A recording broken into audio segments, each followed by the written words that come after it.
So hello and welcome to the International Transport Forum's Ask the Author session. Today we're looking at a report we released in December 2023 on using safety performance indicators to improve road safety with a focus on the case in Korea.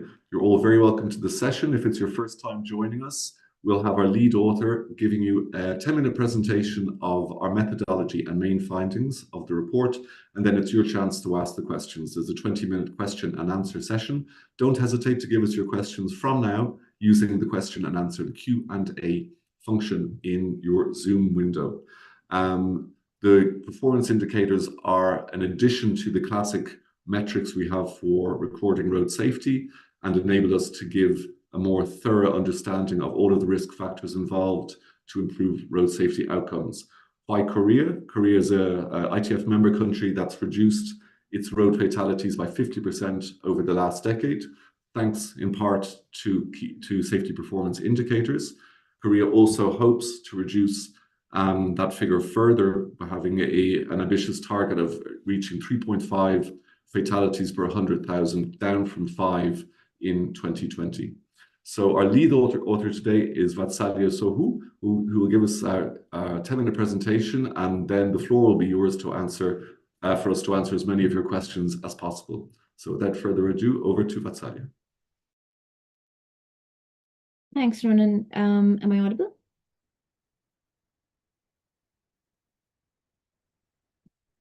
A very good afternoon to everyone joining, or good evening. My name is Vatsalya Sohu, and I'm a policy analyst at the International Transport Forum. Today, I will be briefly presenting to you our recent work on safety performance indicators, and I will be referring to them as SPIs in this presentation from now on.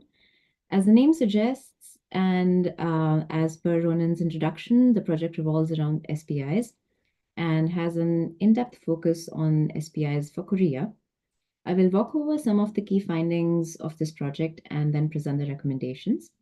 After this, I look forward to our discussion and answer any questions that you might have.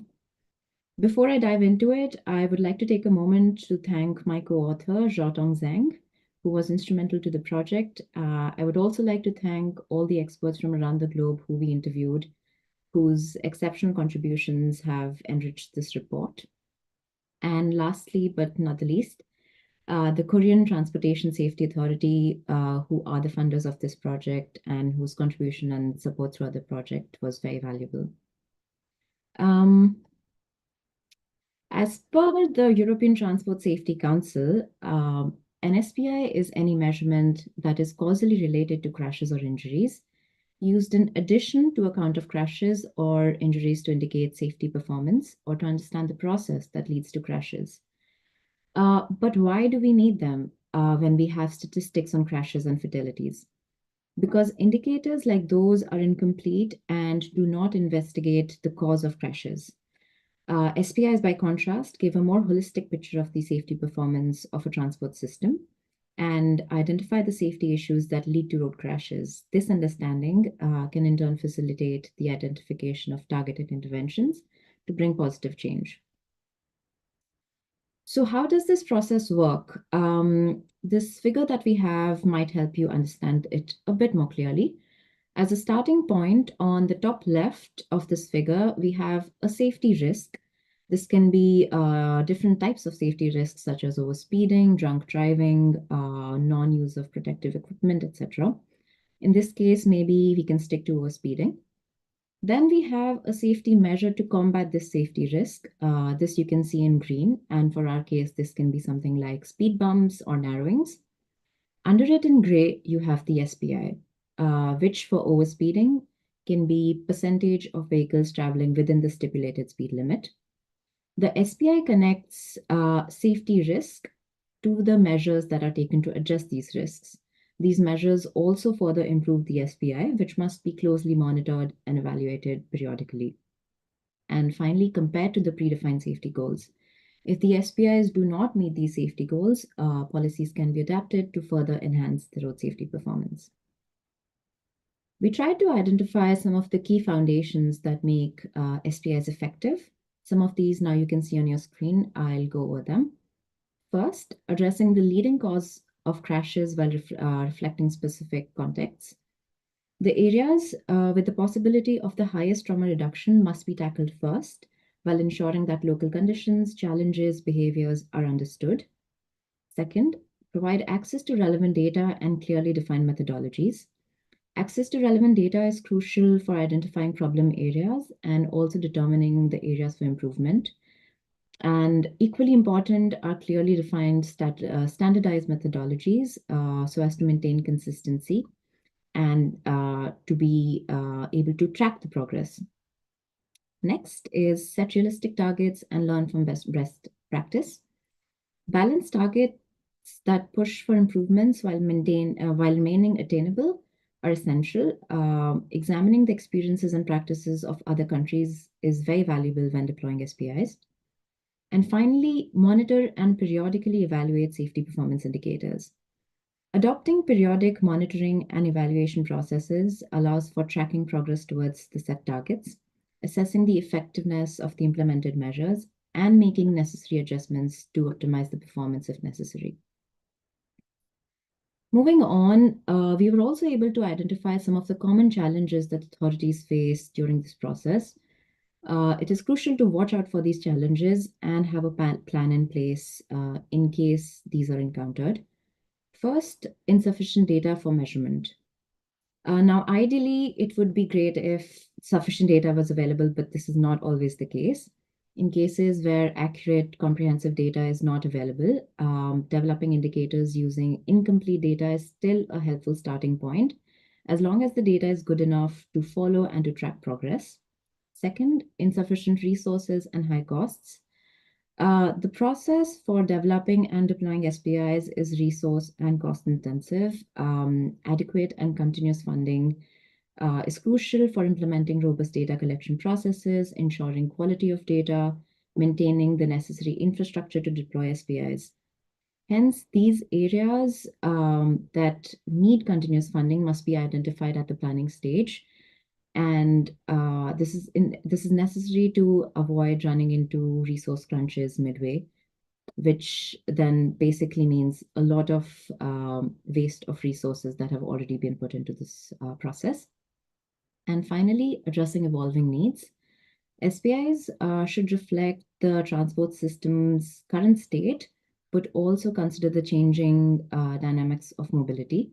For example, new vehicle technology, new modes of transport must be considered as and when they become relevant and priorities change. Now, moving on to Korea, which we focused on in the report. In the last few years, Korea has taken several steps to improve road safety. As Ronan had mentioned in the beginning, in the last decade, they have reduced road fatalities by 50%. Specifically, they have taken a lot of measures in the last couple of years to improve the safety of vulnerable road users. For example, between 2011 and 2021, bike-only roads in Korea increased by 56%. In 2021, another measure was that the government made it mandatory for users of personal mobility devices to wear a helmet. So there have been a lot of concrete measures taken in the last couple of years to focus on these road users. But the vulnerable road users still make a significant share of road fatalities in Korea. This was 64% in 2022. And then when we look at the fatality rate by age group, road fatalities among seniors stand out. The rates for users over 65, 75, and 85 years of age were 10.5, 19.2, and 17.4 deaths per 100,000 inhabitants. Just to give you the reference, this for the average, this was 5.3 in Korea.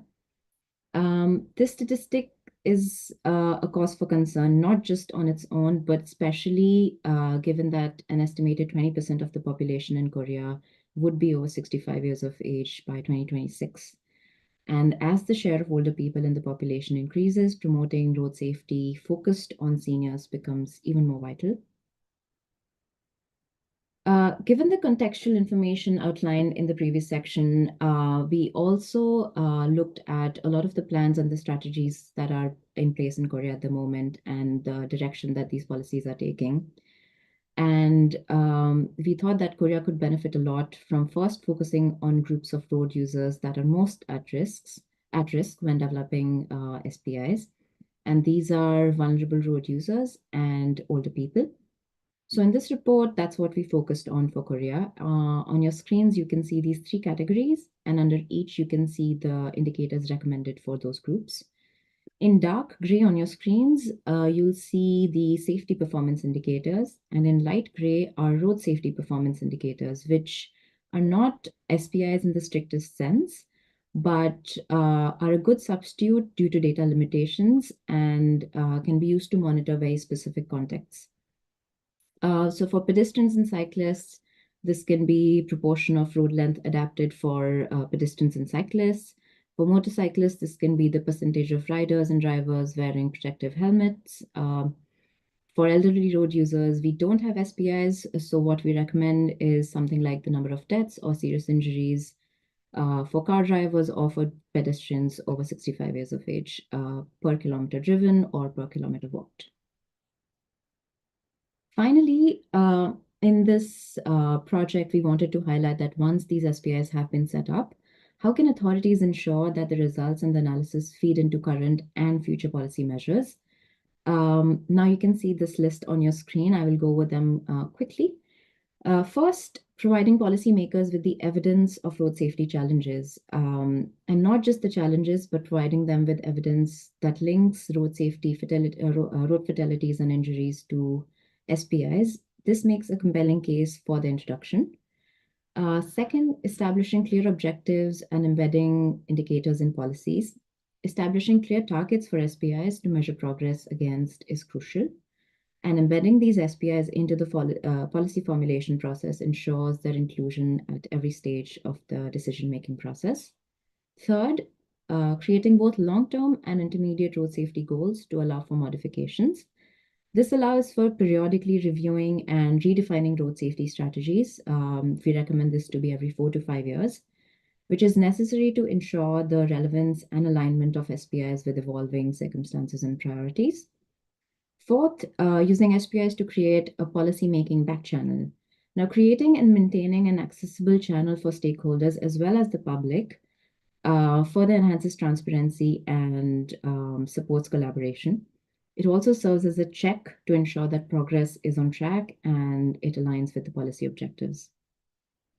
This brings us to our final top recommendations from this work. I won't go deeper into each of these as we have covered exactly these aspects through the presentation. So just to list them out. First, adopt safety performance indicators to gain deeper insights into road safety challenges. Second, identify focus areas and deploy tailored safety performance indicators for at-risk groups. Third, introduce comprehensive data collection guidelines and maintain methodological consistency. Fourth, establish clear targets and implement a robust mechanism to integrate SPIs into the policy formulation process. That brings us to the end of the presentation. Thank you very much for your attention, and I'm very happy to take on any questions now. Back to you, Ronan. Thank you. Thank you very much, Vatsalya, for a very comprehensive and yet short presentation. I encourage you all to read the report. The link to download the report, which of course is free, like all ITF reports, is in your chat. So don't hesitate from now. The floor is yours. Send us your questions using the Q&A function in the Zoom window. We have a first question, Vatsalya, which is wondering about the evolving nature of the mobility landscape and the introduction of new modes like ride sharing and micromobility. How can SPIs, adapt to take account of these sort of mobilities? You mentioned different groups of users. How can SPIs help countries measure and improve safety in those areas? Thank you. That's a very interesting question. And I think this is something we do want to stress and bring out through the report. Because while it is important that SPIs remain consistent so that progress can be tracked and trends can be identified over a long period of time, it is also important to ensure that there is scope for modification, that there is scope for inclusion of new SPIs as the transport sector evolves, and we have seen that rapidly in the last couple of years.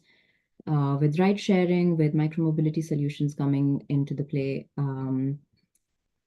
So just to take an example, I think something for micromobility could be similar to what we have for pedestrians and cyclists, which is percentage of riders who wear a protective helmet or have reflective gear on, things like those. I think there are already countries which are considering such SPIs, and it really depends on the context that we're dealing with. I think the uptake can be different depending on different contexts. So it is really important to tailor these solutions and these SPIs to the specific context that we're talking about. That said, yes, it is definitely important to make sure that there is scope in the policy to allow for modification and to allow for updates to the SPIs. Thanks very much, Vatsalya. We have a next question in from Nuri Park, who has a question specific to the pedestrian model. So do you consider any safety performance indicators about pedestrian inconvenience or stress in road usage and pedestrian occupancy space? That's very interesting. Thank you for the question. I don't think this is something we came across during the research and also during the expert targeted interviews that we carried out. But as I said, I think the most important thing to think about here is the context that we're dealing with, and what is the cause leading to these fatalities or to these injuries. Is stress one of the big causes that if it is, then it should be factored in. And I think definitely there is scope for tailoring SPIs to include those factors into new SPIs or into the already existing SPIs. But this is not something I have come across so far. However, this is super interesting, and if there are resources that you know about that we could look into, I think this is a great area for further research. Would be very happy to take any work that you can share that has focused on this. I think that's super interesting, and we'll definitely benefit from going a bit deeper into that. Absolutely, and Nuri will be sending a follow-up email after this event to which you can reply with that information if possible. We have a next question from Michael Kwok, who references the lack of data collection as a concern that you mentioned, Vatsalya, in your presentation. So he asks, what are the main methods of data that you currently use, and what new data would help us to produce better research outcomes? So the report's findings emphasize the critical role of adequate road safety data and also standardized methodologies. However, we have not looked into the data that would go into these specific SPIs that have been recommended for Korea. This can come from different sources, but what's important is that it's accessible, it's trustworthy, it's comparable, and yet it is simple and validated. It needs to be aligned with the safety objectives. I think different countries have different sources of data and different methodologies for data collection. What's important is that they remain consistent and they remain meaningful and comparable in the long term. It's also important, I think, to keep in mind that even within countries, sometimes there's a lot of discrepancy in the way one region collects data and the way another region collects data, even though the problems they face might be the same. So I think there is a need for an overarching guidelines when developing SPIs that stipulate how this data should be collected, what should be collected, and what methodologies should be followed.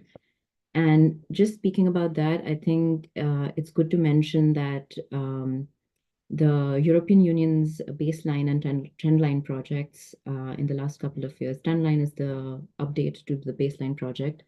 And these projects looked into key performance indicators, which is what the European Union calls SPIs. And they are an extremely important source for any country, for any authority, any region looking into developing SPIs.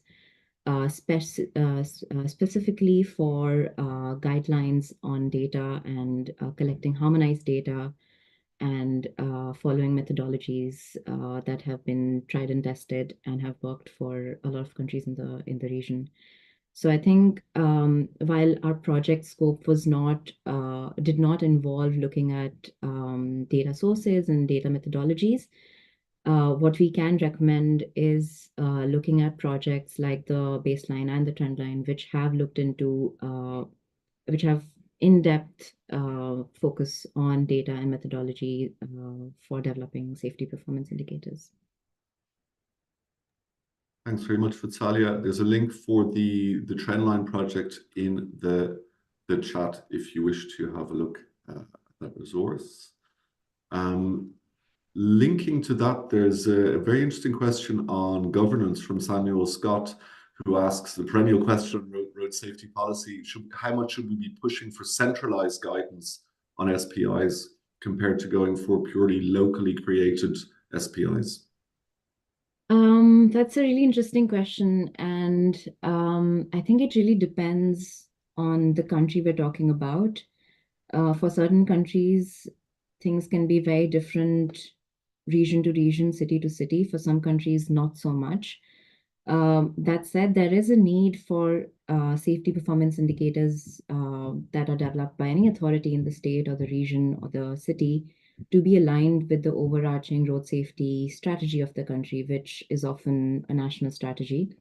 So it is important that there is some level of centralization, so to say, when it comes to road safety policies and plans. But that said, as we have highlighted in the report, safety performance indicators must be tailored to specific contexts and specific circumstances and priorities in a city, in a region. So while they should be aligned with the national plans and policies and have measures that aim to meet those targets, I think some scope for tailoring them to a local context is beneficial. I think that's how I would put that.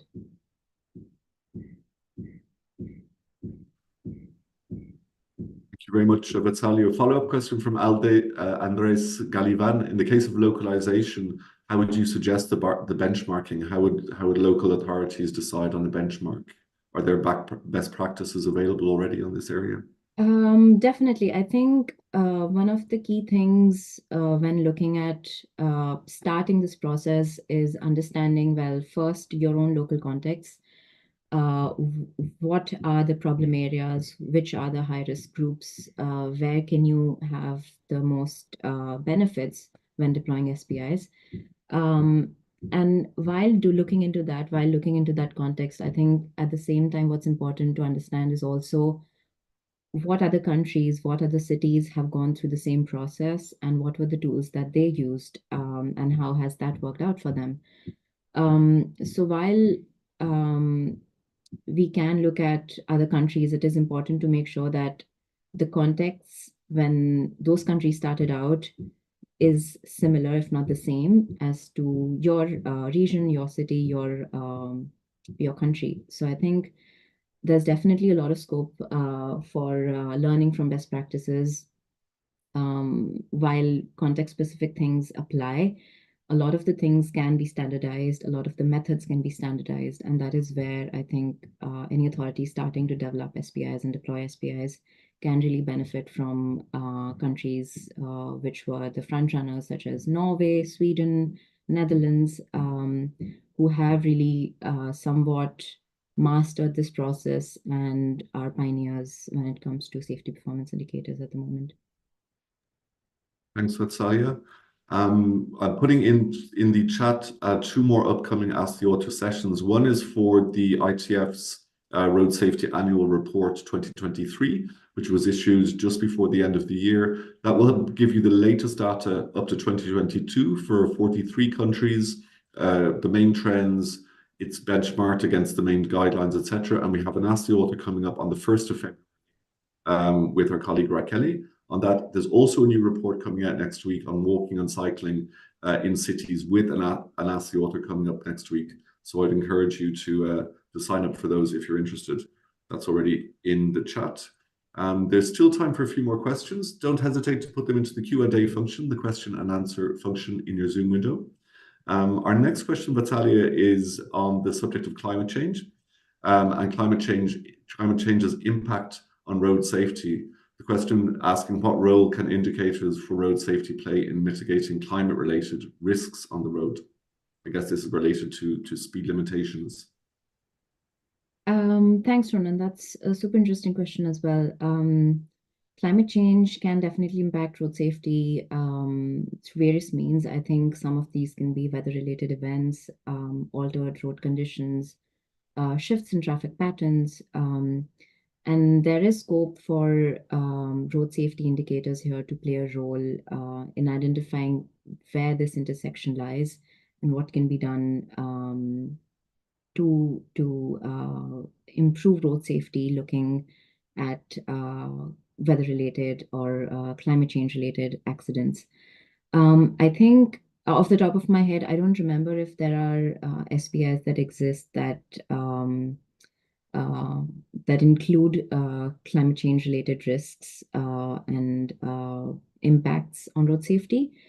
But there's definitely indicators that I can think of that might be helpful. For example, an indicator that monitors the frequency or the intensity of weather-related road crashes could be an interesting insight. It could also be something that guides the development of adaptive infrastructure, which also takes into account climate change resilience. So I think there's definitely scope for coming up with indicators that take into account climate-related factors.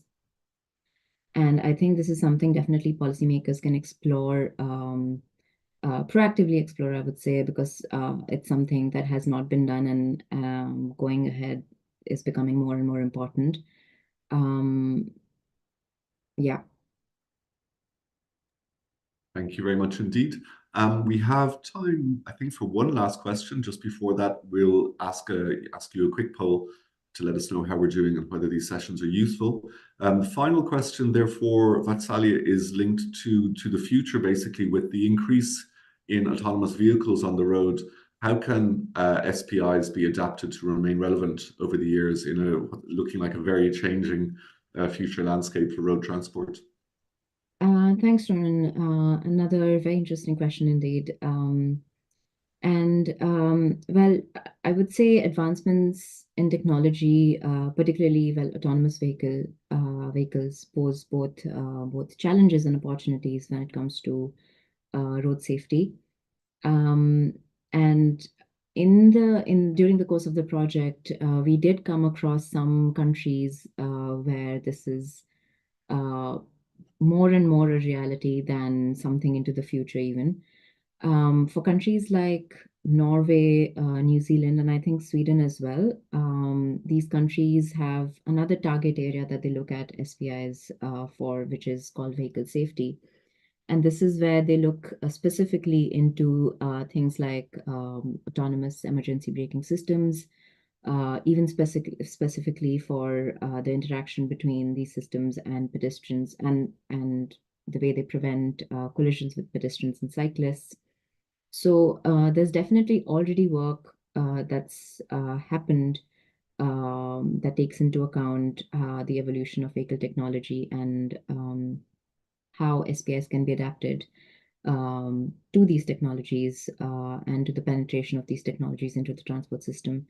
So yeah, I think that's something that countries and regions need to decide for themselves. When is the right time for them to take this step, and is the right time to start collecting data for for such an indicator that looks into vehicle technology and its interaction with other road users. Yeah, as I said, countries have already started doing this, so I think it's not even something in the future. It's happening right now, and if this is relevant for your case, for your country, it's never too early to start, deploying this SPI and yeah, tracking it just to know how it evolves over time as these trends become more and more intense. Sound advice indeed, Vatsalya. Thank you very much. We'll send a follow-up email to all of our participants today, so don't hesitate to get in touch with us if you'd like any more detail or have any more questions about SPIs. I encourage you again to sign up for our upcoming Ask the Authors. It's like Road Safety Month at ITF, so for the walking and cycling in cities, and then the Road Safety Annual Report. I encourage you to have a look at that and to join us on the 1st of February. So thank you very much indeed, Vatsalya. And everybody involved in the report, Xiaotong and all our colleagues. And we look forward to seeing you soon for another Ask the Author. Take care.